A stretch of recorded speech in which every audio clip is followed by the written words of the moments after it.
நீங்க அண்ணாமலையுடைய பேச்ச பத்தி சொன்னீங்க. அதுல அடிப்படையான ஒரு கோரமான விஷயம் வந்து என்னன்னா, இந்து வாழ்வியல் முறைக்கு ஆபத்துன்னு இப்ப எனக்கு புரியல. இந்து வாழ்வியல்னா என்ன? அ இந்து வாழ்வியல்ல இவங்க நினைக்கிற வாழ்வியலுக்கு ஆபத்து என்பது, இப்ப சாதி மறுப்பு திருமணம்னு சொன்னா அது ஆபத்துன்னு நெனைக்கிறாங்களா?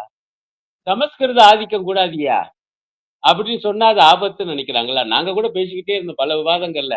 ஐயா மாநாடு, தீர்மானங்கள்லாம் போடுவீங்க.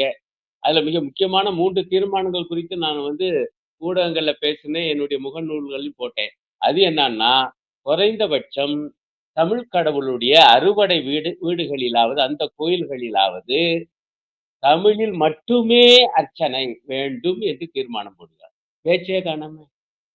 முருக பக்தர்கள் யாராக இருந்தாலும், எந்த சாதியாக இருந்தாலும், அவர்கள் உரிய பயிற்சி பெற்றிருந்தால், இந்த அறுபடை வீடுகளில் அவர்களை அர்ச்சகர்களாக நியமிக்க வேண்டும். தீர்மானம் போடுவீர்களா? நான் அந்த திருப்பரங்குன்றம் கோயிலுடைய நீங்க இந்த கோபுரத்த பார்த்திருப்பீங்க. மேல பெருசா என்ன எழுதி வச்சிருக்காங்க? அருள்மிகு சுப்பிரமணிய சுவாமி திருக்கோயில் அப்படின்ட்டாரு. அரசருடைய அதிகாரப்பூர்வ வலைத்தளத்துக்குள்ள போய் பார்த்தேன். அங்கேயும் இப்படித்தான் இருக்கு. அருள்மிகு சுப்பிரமணிய சுவாமி ஒரு வார்த்தை முருகன் இல்ல. அப்ப அதிகாரப்பூர்வமாக திருப்பரங்குன்றம் கோயிலுடைய பெயர் முருகன் கோயில் அல்ல. சுப்பிரமணிய சுவாமி திருக்கோயில்னு வச்சிருக்கா. அத எதிர்க்க தயாரா? இப்ப முருக பக்தர்கள் மாநாடு போட்டா, முதல் தீர்மானம் என்ன வந்திருக்கணும்? அறுபடை வீடுகளும் இனிமேல் அதிகாரபூர்வமாக வந்து அருள்மிகு முருகப் பெருமான் திருக்கோயில். இப்படிதாங்க அழைக்கணும்.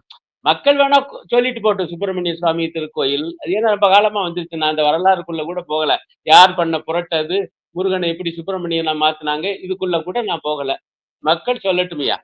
ஆனா அதிகாரபூர்வமா என்ன சொல்லணும்? வந்து முருகப்பெருமான் கோயில் தானே இருக்கணும். ஏன் சுப்பிரமணிய சுவாமி கோயில் இருக்கு? கேட்க தயாரா? ஏன் அப்படி தீர்மானம் போடல?